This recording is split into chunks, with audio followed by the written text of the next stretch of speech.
Hello friends, আমি জয়া বিকাশ কিচেনে আপনাদের স্বাগত। আজকে আমি একটা নতুন রেসিপি নিয়ে এসেছি।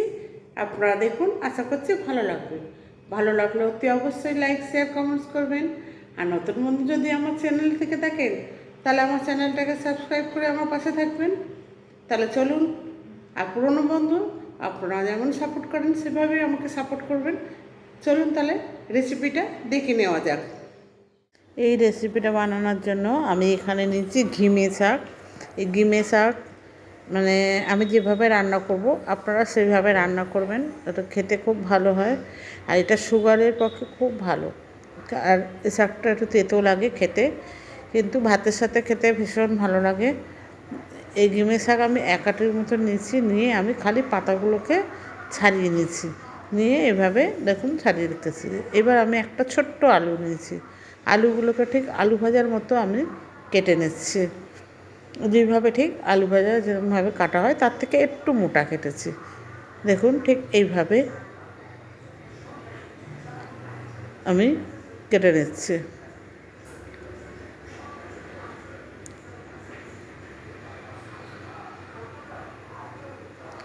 আলুটা আমার কাটা হয়ে গেছে। এবার আমি একটা পাত্রে আলুগুলোকে তুলে নিচ্ছি। এবার আমি ওভেনে একটা কড়াই বসিয়ে দিচ্ছি, দিয়ে কিছুটা তেল দিয়ে দিলাম, মানে এক থেকে দেড় চামচের মতো আমি তেল দিয়েছি। দিয়ে এবার আমি কিছুটা বড়ি নিয়েছি, বড়িটা আমি তেলের মধ্যে দিয়ে আগে ভেজে তুলে নেব।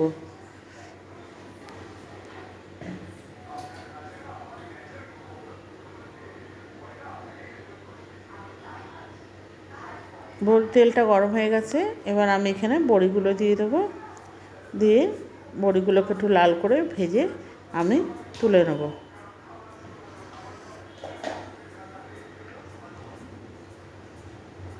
বড়িগুলো তেলের মধ্যে দিয়ে দিচ্ছি, দিয়ে আমি ভেজে নিচ্ছি।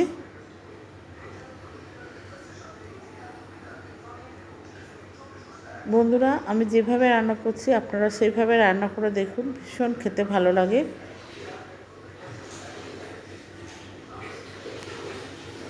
বড়িগুলো ভাজা হয়ে গেছে, বা বড়িগুলোকে আমি তুলে নিচ্ছি, একটা পাত্রে তুলে নিচ্ছি। এবার যেটুকুনো তেল আছে সেই তেলের মধ্যে আমি আলু দিয়ে দেবো, যেটা আলু ভাজার মতো আলুগুলো কেটে রেখেছি। আপনারা চাইলে এখানে 5 ফোড়ন দিতে পারেন বা কালো জিরে দিতে পারেন, আমি কোনো ফোড়ন দিইনি। আপনারা চাইলে কালো জিরে বা 5 ফোড়ন ইউজ করতে পারেন। আলুটা একটু ভেজে নেবো লাল লাল করে, এবং আলুর মধ্যে আমি এবার দিয়ে দেবো একটা শুকনো লঙ্কা। ঝালটা আপনারা আপনাদের মানে স্বাদ অনুযায়ী নিয়ে নেবেন। আমি আমার মতো দিয়ে নিয়েছি। আপনারা কাঁচা লঙ্কাও ইউজ করতে পারেন শুকনো লঙ্কার বদলে, তবে শুকনো লঙ্কা দিলে টেস্টটা খুব ভালো হয়। তাই জন্য আমি এখানে একটা শুকনো লঙ্কা টুকরো করে দিয়ে দিলাম। দিয়ে ভালো করে আমি ভেজে নিচ্ছি আলু আর শুকনো লঙ্কা। আলু আর শুকনো লঙ্কা ভাজা হয়ে গেছে। এবার আমি এখানে এই ঘিমে শাকটা দিয়ে দেবো। আপনারা কী শাক বলেন এটা আমাকে কমেন্টস বক্সে কমেন্টস করে জানাবেন। আমরা এটাকে ঘিমে শাক বলি। যাই হোক, শাকটা আমি তুলে দিলাম। নতুন বন্ধু যদি কেউ থেকে থাকেন আমার চ্যানেলে, তাহলে তাদেরকে আমি বলবো আমার চ্যানেলটাকে সাবস্ক্রাইব করা, আর পাশে থাকা বেল আইকনটা অতি অবশ্যই প্রেস করবেন, কারণ আমি যখন ভিডিও আপলোড করবো সবার প্রথম আপনাদের কাছে পৌঁছায়। এবং ভিডিও শেষে লাইক কমেন্টস করতে ভুলবেন না। পুরনো বন্ধুরা আমাকে এতদিন যেভাবে সাপোর্ট করেছেন সেভাবেই সাপোর্ট করবেন। আর যারা আমার চ্যানেলটাকে অলরেডি সাবস্ক্রাইব করে রেখেছেন তাদেরকে অশেষ ধন্যবাদ। এবার আমি এখানে হলুদ দিয়ে দিলাম 1 চামচের মতো, আর দিয়ে দিচ্ছি স্বাদ মতো লবণ।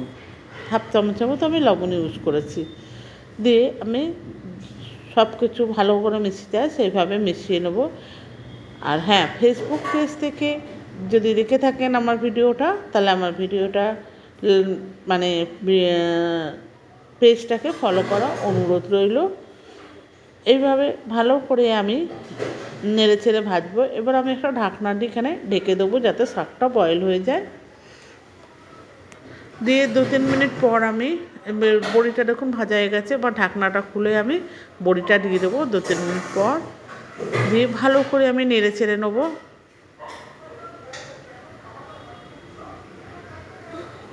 ভালো করে নেড়ে চেড়ে আমি শাকটাকে ভেজে নিচ্ছি।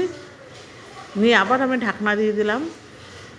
দিয়ে আবার আমি নেড়ে চেড়ে দেবো যাতে তলায় না লেগে যায় সেইভাবে।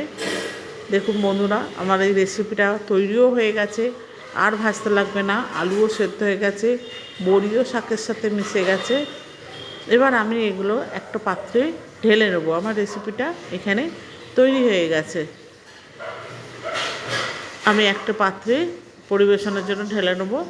বন্ধুরা, আপনাদের কাছে যদি ভিডিওটা ভালো লাগে তাহলে লাইক, শেয়ার, কমেন্টস করার অনুরোধ রইল। আজকে তাহলে এই পর্যন্ত। আবার আসবো অন্য একটা রেসিপিতে। ততদিন পর্যন্ত ভালো থাকুন, সুস্থ থাকুন। ধন্যবাদ।